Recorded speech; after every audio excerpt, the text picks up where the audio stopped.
Hey, Shakiel Mahjouri here for SB Nation MMA and the season finale of The Insiders, where we peel back the curtain on the MMA industry with help from some of its biggest media members.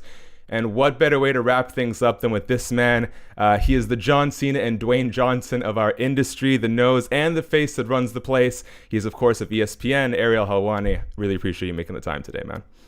Thank you, my friend. I appreciate it. Thanks for having me. Thank you. Now, before we dive into everything, you've had this reputation over the years from some people, and I don't think it's a fair qualification of you being an instigator. And I never quite into that until you retweeted, I think it was Nick Newell, and it was it was like 5 pictures of steak at different wellnesses, toast at different donenesses, and coffee with like different amount of cream. And you picked the well done steak, the plain white toast, and the creamiest coffee you could pick. Are you instigating, or is that your preference? Okay, well, first of all, I actually don't mind, steak if it's well done. I'm not one of these people who's like, oh, it's well done, let me send it back. However, the reason I do this, and you can call it instigating, you call it whatever you want, I find it to be a social commentary on the public, especially during these crazy times where everyone has an opinion on social media. And why is it a social commentary? In my opinion, is why do you care how I eat my steak? Why does this bother people so much? I could not care less how you eat your steak. You want to eat it raw? More power to you. I find that to be disgusting, but go for it. You want to eat it well done, medium rare, whatever it is, I cannot care less. And you talk to people about their steak eating habits and the way they like to have them cooked and all this stuff. It's like, I could not care less about this. And maybe that's just me. There could be people out there that don't care about the 1994 New York Knicks, and I care about them a lot.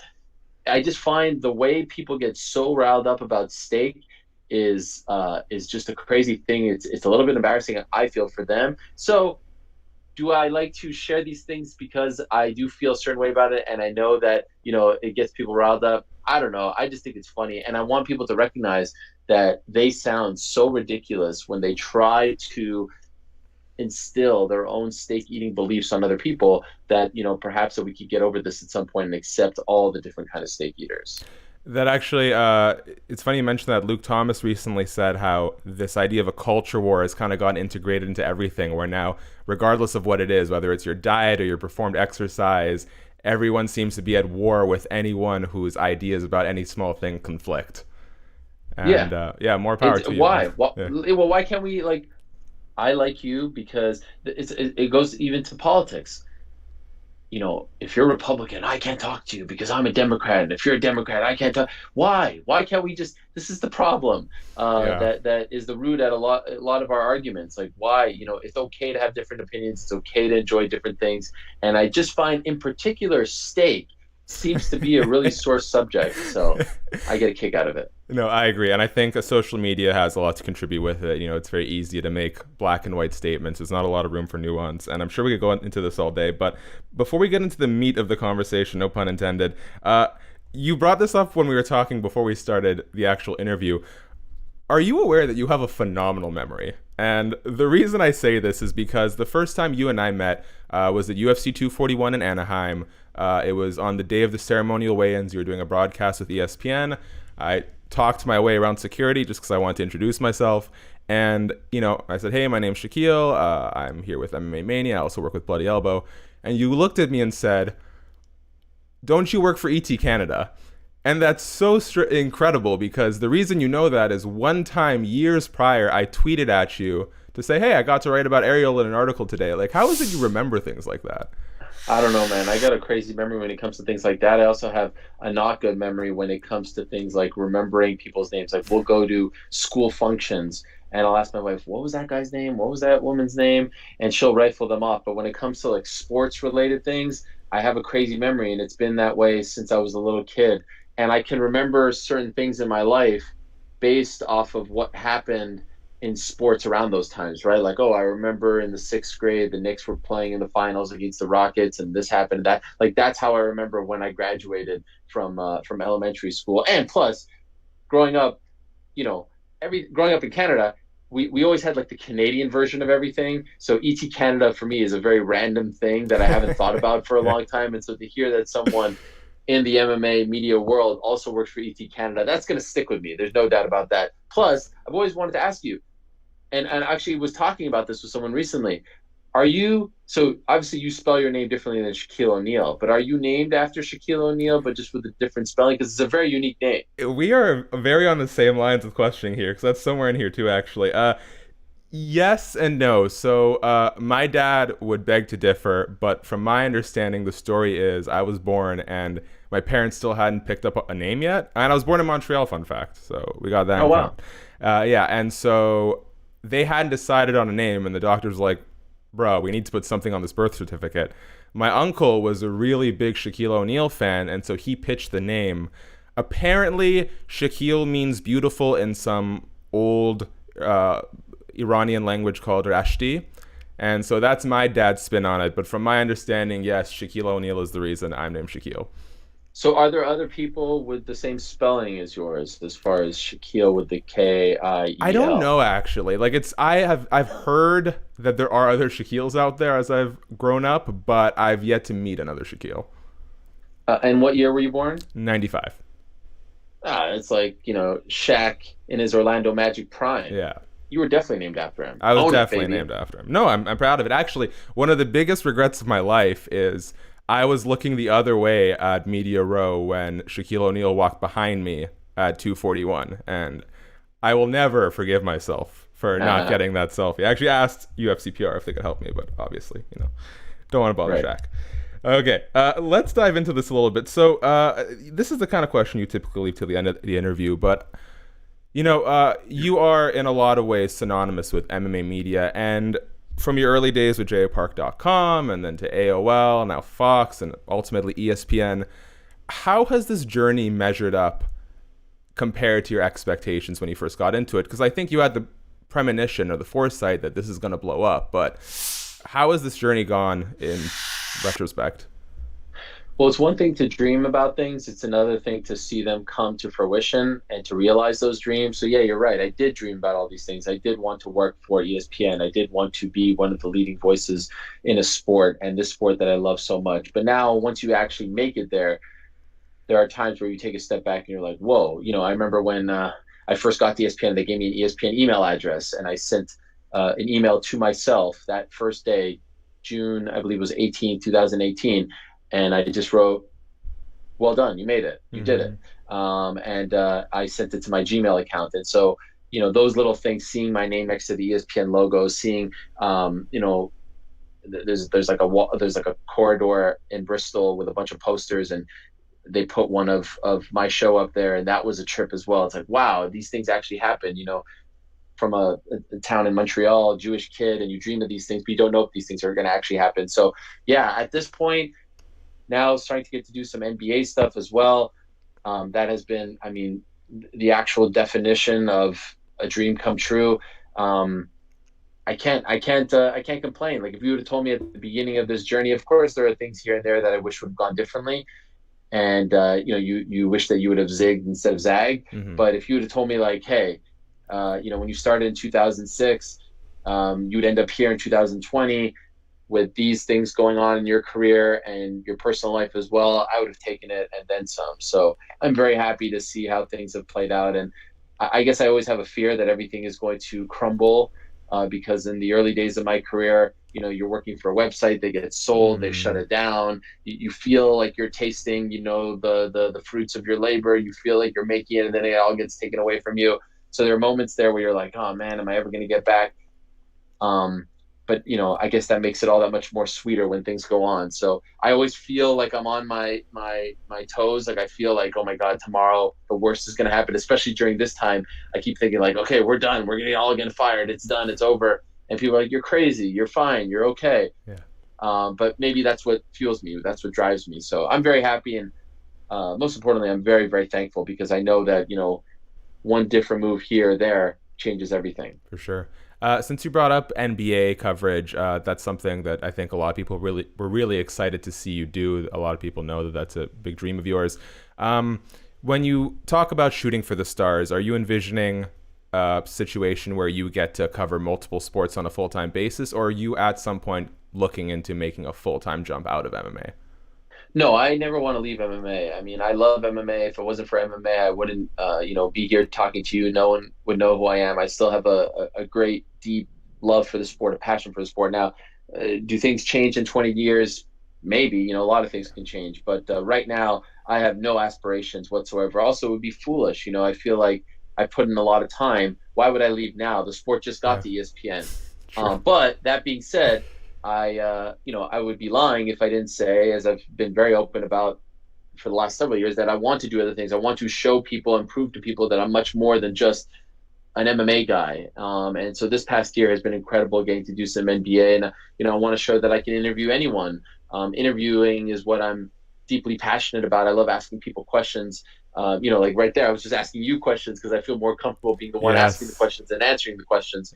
And I really enjoy that challenge.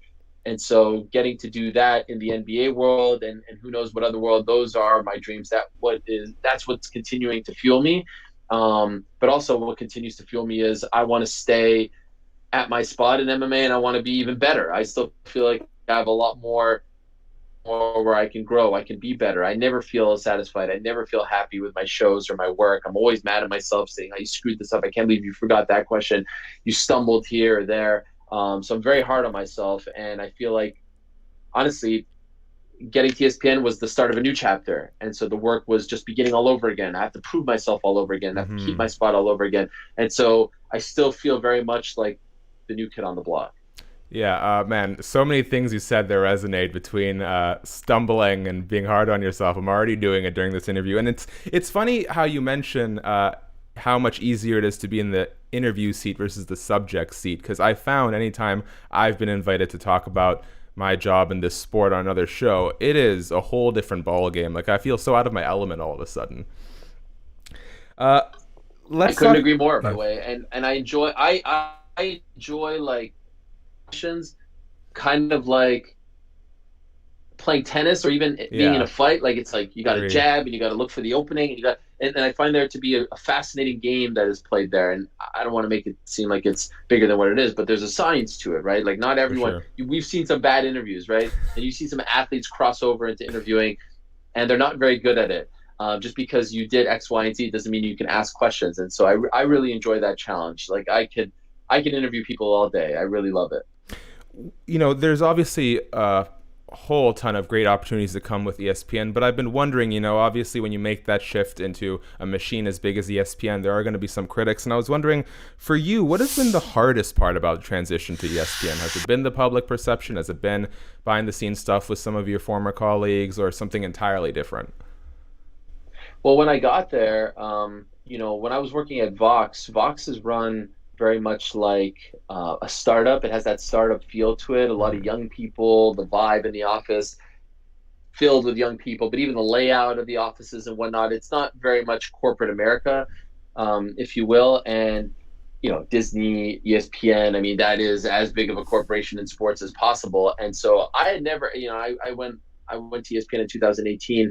So how old was I? 36. And at that point, like I never really worked for corporate America. At HBO, I was there for a year, so I didn't really get a great sense of it all. And also, I was very young, so what the hell did I know? But then even after that, I worked at AOL Fan House, and I was working from home and working at Vox. For the most part, I'm working at home. So like to be a part of the corporate America feel early on was different for me. It was a different kind of experience. Now I feel like I get it, I understand it.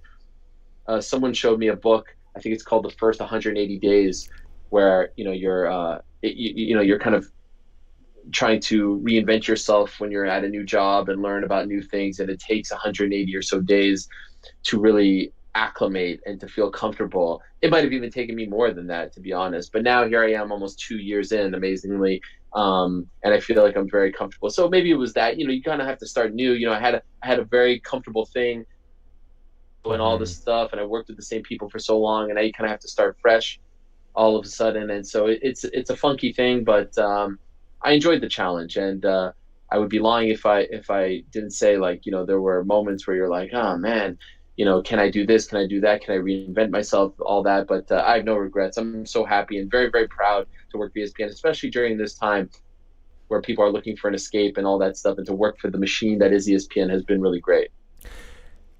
Another big thing that comes with ESPN's relationship with the UFC is sort of, in some way similar to the complications with you working for Fox and UFC being partnered with Fox. Objectivity, that's always going to come up, whether it's you or Brett Okamoto, just because ESPN and the UFC are business partners.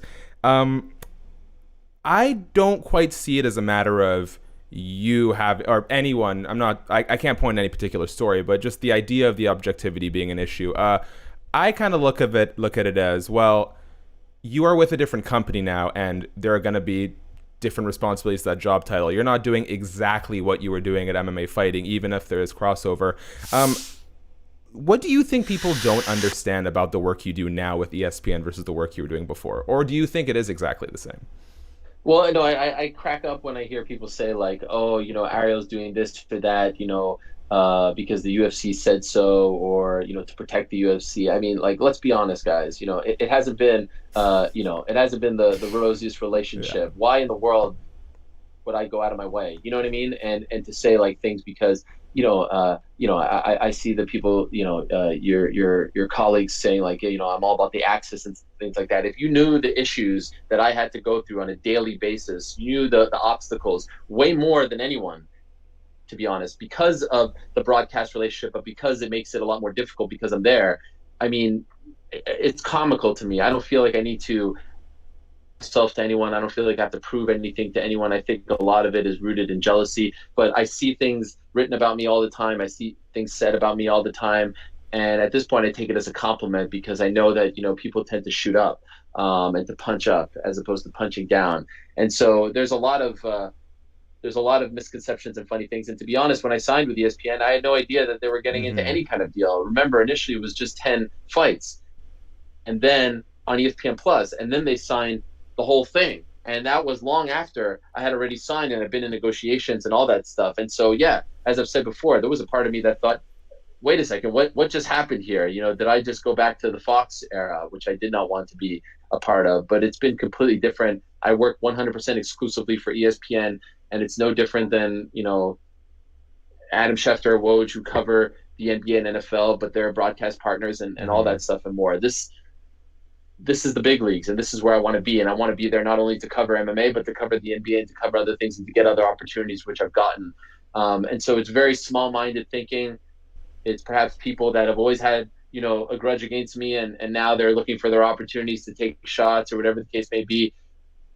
It's a long time ago to stop, getting worked up over those things, because there's always going to be people who are hating you. There's always going to be people who are going to try to put you down or discredit you. And if you try to please all these people or try to refute everything that they say, you'll drive yourself crazy. It's a futile mission, if you will. Yes, and we've got to, this is the hardball stretch that I was telling you about. So to follow up on that, oh, here we go. I believe you, not that I don't believe you about anything, but I think generally when people talk about the objectivity, they're not so much saying that you are in cahoots with the UFC so much as there may be pressures at times from ESPN to paint the UFC in a certain light. So I'm going to give you a prompt based on a report that I once heard, and I just want you to react to the prompt. This is not me saying this, but the prompt is, ESPN has at least once nixed a story that may have painted the UFC in a negative light. What would you say to that? What, you're asking like a true or false? You can react however you wish. I don't want to corner you in a way to respond. I didn't know if you were asking me like if this is something you'd heard or... you'd experienced. You can respond to that however you want. I don't want to paint you in that a I've corner. experienced, no. I mean, I can't speak for my colleagues or anything else, but in terms of the stuff that I've done, I mean, I've talked about, thinking that the April 18th event on ESPN shows, on Ariel and the Bad Guy, on SportsCenter, that, I didn't think it should happen and all this stuff.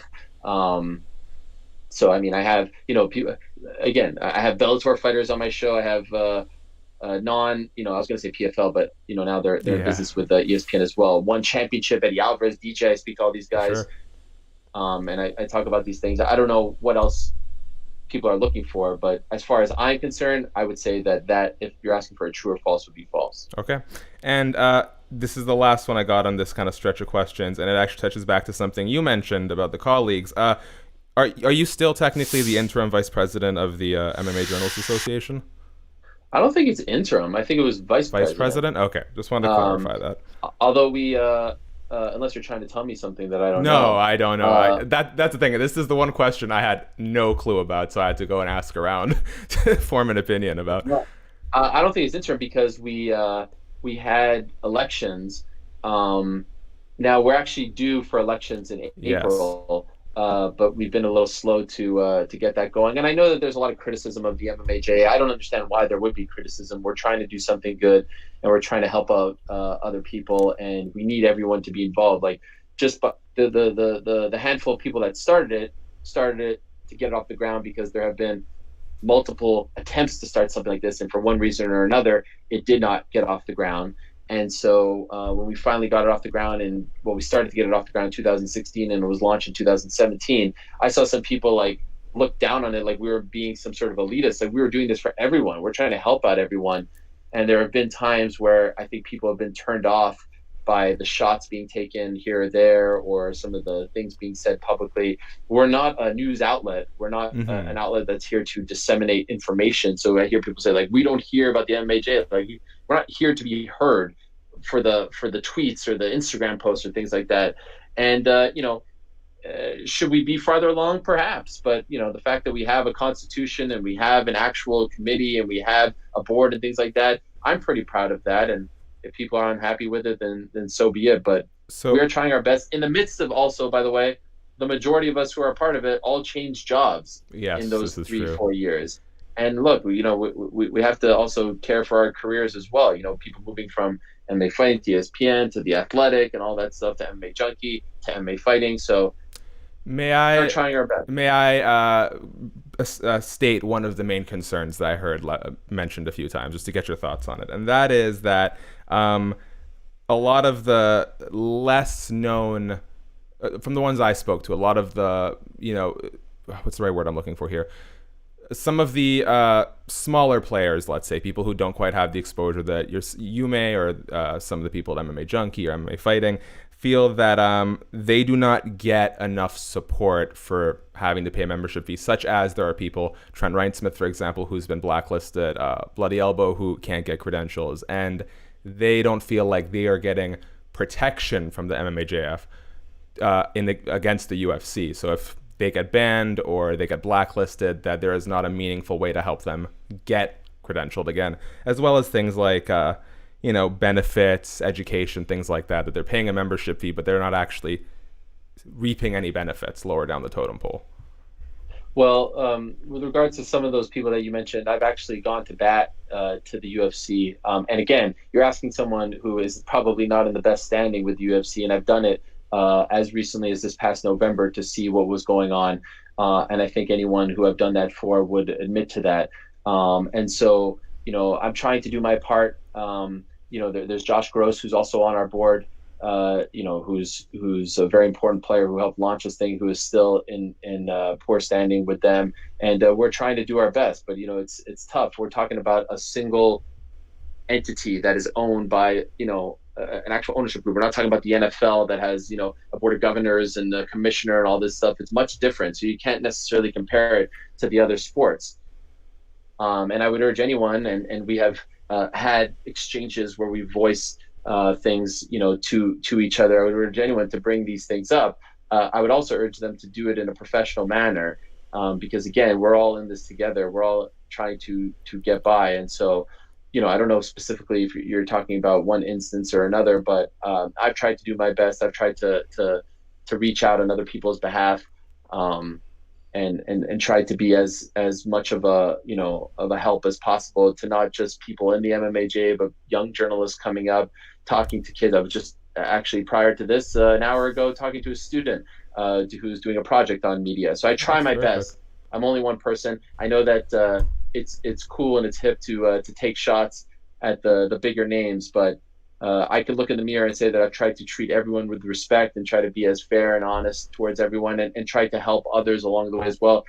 And for those that may not feel the same, I would ask you to talk to the colleagues that I've worked with at MMA Fighting, the likes of Mark Ramundi and Sean Al-Shadi and Chuck Mindenhall, people who I've tried to be a really good friend and colleague and teammate for, and paid forward and help out along the way as well. Okay. Well, I thank you for answering those questions. And like I said, this is something I have no experience with. So it's been kind of interesting to dive into and learn about. You mentioned Chuck. Let's talk, and all your other MMA fighting courts. Let's talk about that for a moment. You know, Chuck Mindenhall kind of described it as an exodus almost when you left for ESPN, and then Luke Thomas dips, and Chuck Mindenhall goes over to The Athletic, and Mark Raymundi joins you at ESPN, and Sean Al-Shadi goes over to The Athletic.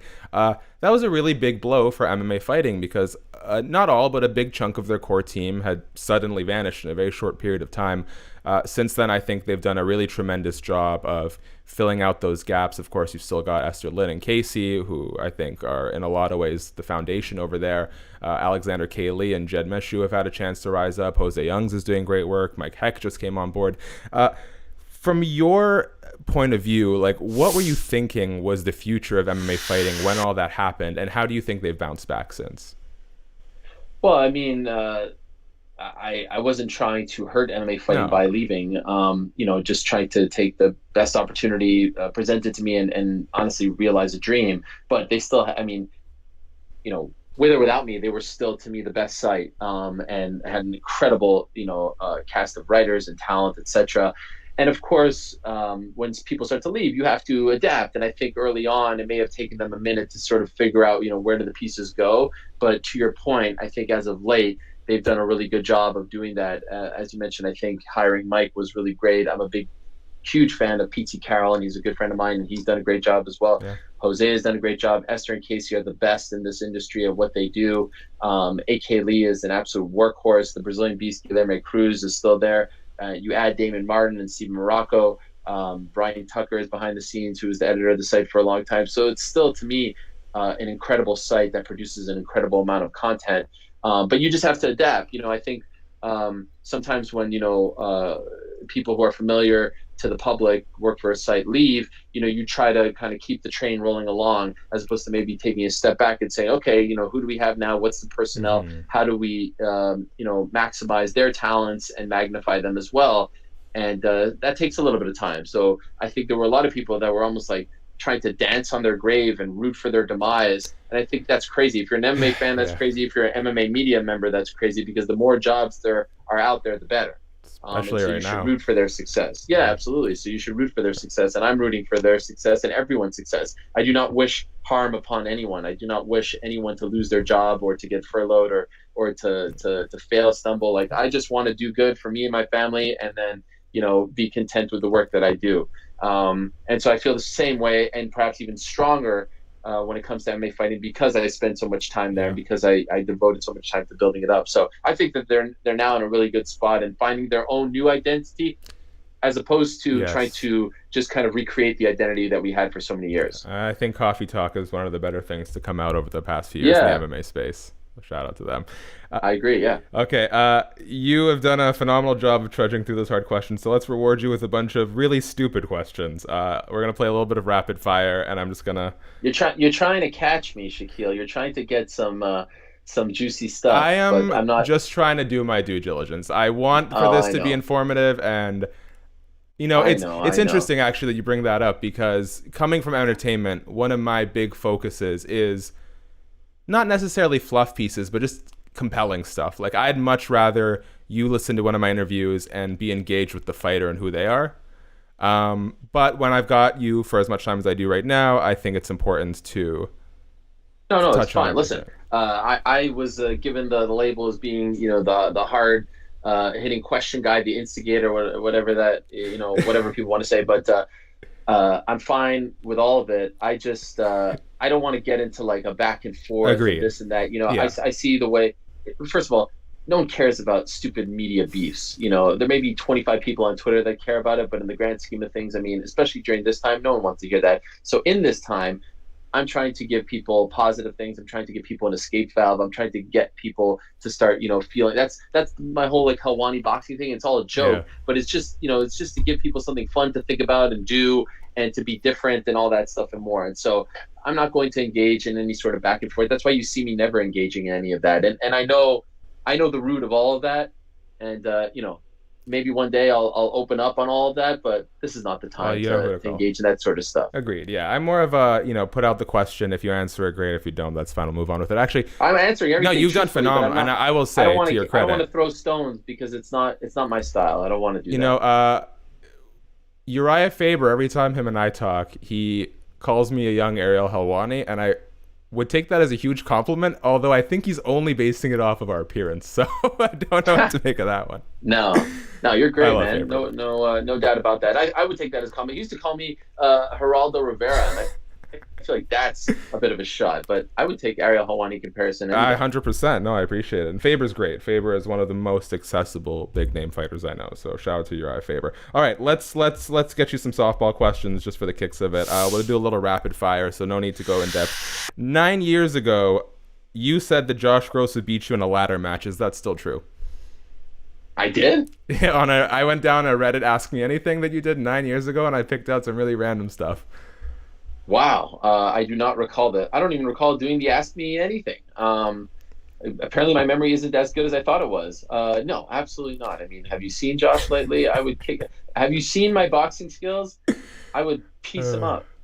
Perfect. Your uncle, David Saad, is an Olympic judoka. How would he have fared in the UFC? I don't think very well. By the way, shout out to you for saying sad the way you did and not sad like most, Americans That's or the Canadians would Iranian say. in me.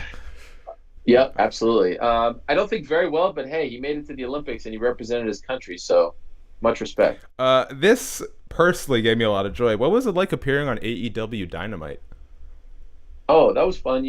Kevin Sullivan is a producer there and is a friend of mine. He asked me to give them a prediction on this, John Moxley, Jake Hager fight. I'll be honest, I don't really watch it, but I know Jake and Jack Swagger, and I know Moxley, of course, Mm-hmm. from WWE fame. So I just wanted to have fun with it. And again, during this time, trying to create fun things for people, they didn't expect me to pop up there, but it was just a fun thing. Like, I didn't get paid for that or anything. Mm-hmm. It was just much like this. They asked me for, hey, can you do this for a 1 minute video? Sure, why not? Does Dana White know that Ariel Helvani is a parody account?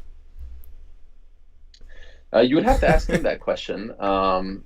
I think I would imagine by now he is aware of this. Okay. Will you make my family happy and introduce me to Shaquille O'Neal one day? Say that again. Did I break up for you, or did you break up for me? I must have broken up, so I will repeat it. Will you make my family happy and introduce me to Shaquille O'Neal? No, I will not. Fair enough. Okay, now let's get to the last stretch of this. You actually once kind of did a little bit of a story about me, and you probably aren't aware of this, but over the last few years, up until about December, I did a podcast, both independently and with Bloody Elbow, with Rage and Keijan Johnson.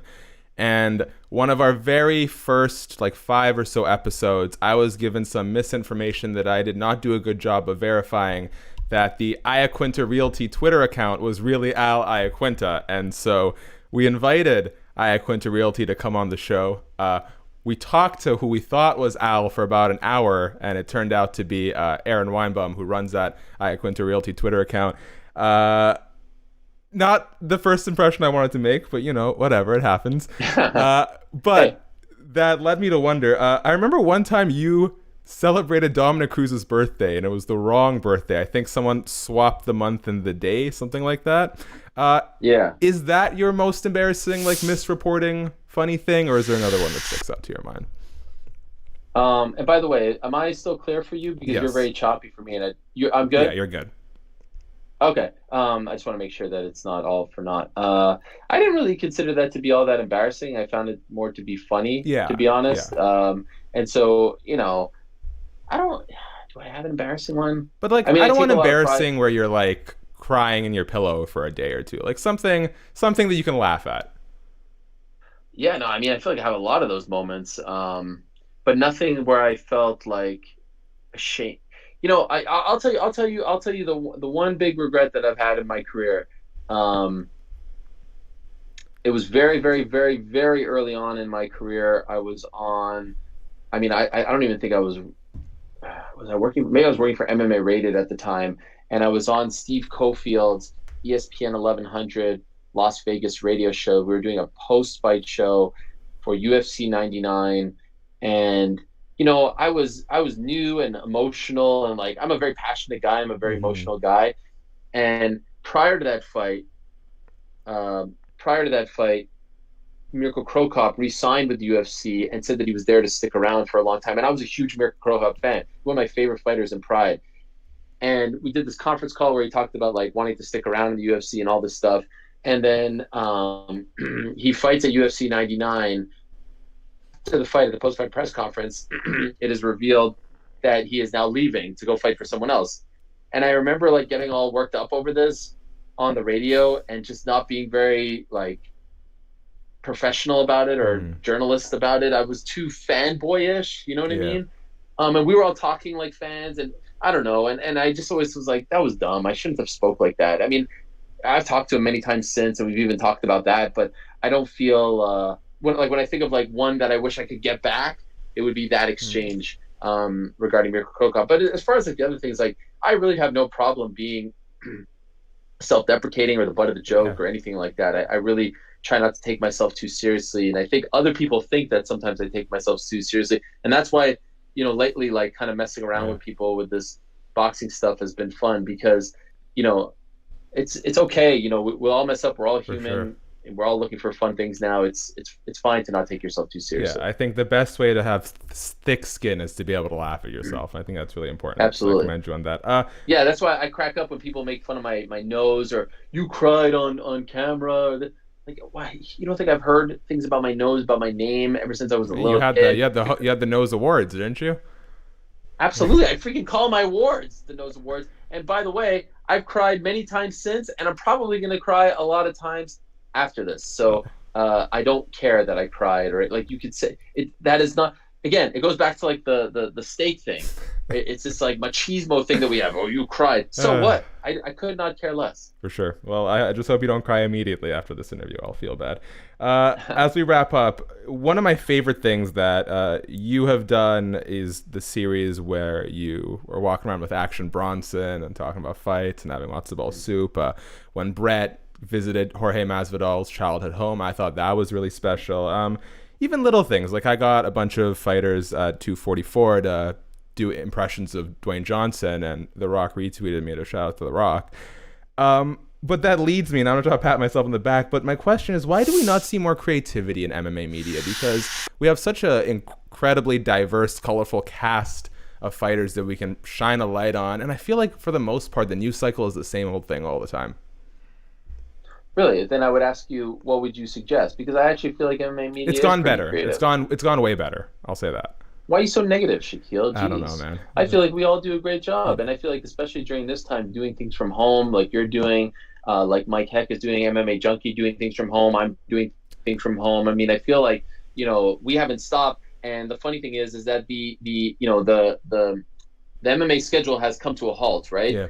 And it's only been a month and change. We're not used to having an off season, right? And all the other sports, they take 4 month break, 5 month break, 6 month break, etc. And you could have said, hey, finally we get a bit of a break, right, from UFC events. Let's just sit back, relax, put our feet up, and chill for a second. And I haven't seen anyone chill. I would just say the only thing is like, yeah, we don't have to get into the whole like, clickbaity stuff, Mm-hmm. whatever, like, oh, you wouldn't believe what this guy said about that guy, all that. But that's part of the fight game. That kind of keeps the train rolling along. But for the most part, you mentioned coffee talk. You mentioned, like people adapting and finding their own voice. I feel like MMA media is actually, it's come a long way, and it's a lot more creative than some of the other sports that I follow. So I would disagree with you, Okay. Shaquille, on behalf of as the vice president of the MMAJA. Speaking to someone who, are you a part of the I am MMAJA? not. Well, there you go. Speaking to someone on the outside, I would like to defend my brothers and sisters and say that I think we're all doing great work. Well, and to your point, I think this pandemic has forced a lot of really interesting ideas, even in my own Slack channels. I'm seeing a lot of ideas thrown around that I typically wouldn't. And a quick shout out. So we're trying to get it rolling again. Case Hearts did help. I think at one point was helping with the animated stories of the MMA Hour. Yeah, yeah, And yeah. there's the Dare Until Mike Perry one. That's Those, phenomenal. So That was, yeah. It kind of happened towards the end of my time there, but that was something that I always wanted to do because so many stories have been told on that show, and I thought it would be fun. I mean, people have done animated stories and whatnot, and I've always found those to be really great and a joy to watch. So the Mike Perry one, Darren Till, and I wish we could have done more, but he's very talented, so I hope he continues to do Yes, that. we're cooking something up right now, actually. So fingers crossed. All right, breaking news. Last question for you. There was one interview you conducted in the last 6 months that I think had everyone rooting for you, and that was your Dwayne Johnson interview. I can only imagine how cool and how special that opportunity must have been. Looking back on it now, what did that whole interview mean to you? Oh man, that was wild. Obviously, I've tried to get The Rock on my show many times before. He's a big MMA fan, and I'd interviewed him once before at UFC 118 in Boston, and that was just like a quick 90-second interview, cage side. And so I've been trying to get him on via his agent, Brad Slater, who also is the agent for the likes of Ronda Rousey, but he's a very busy guy. And so when he made that announcement regarding the Mark Kerr Smashing Machine movie that he's doing, I was just tweeting about it. I was at the press conference. And like 4 or 5 days later, he writes back saying, very excited about this. Thanks for the love. Awesome. And then I just felt like, as the kids say, I should shoot my shot and say, hey, I do this show on Mondays for ESPN.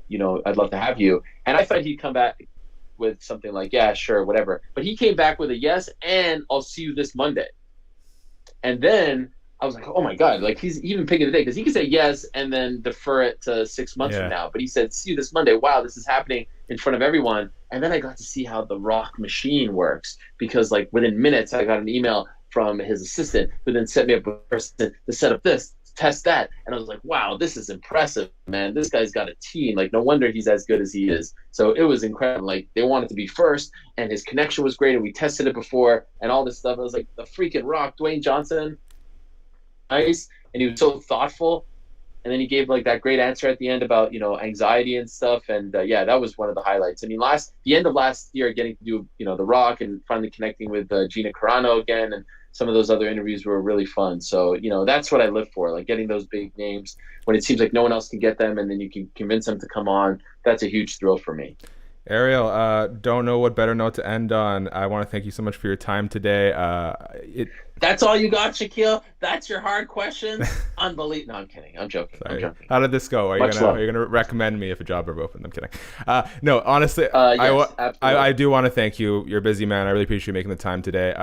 I can only speak for myself after all those hard questions, but I'm always really thrilled to see one of our own doing as well as you are, and showing that we don't have to be regulated to just MMA, and that there is cross for appeal and there is a skill set there. So I commend you and I congratulate you on everything you've accomplished, man.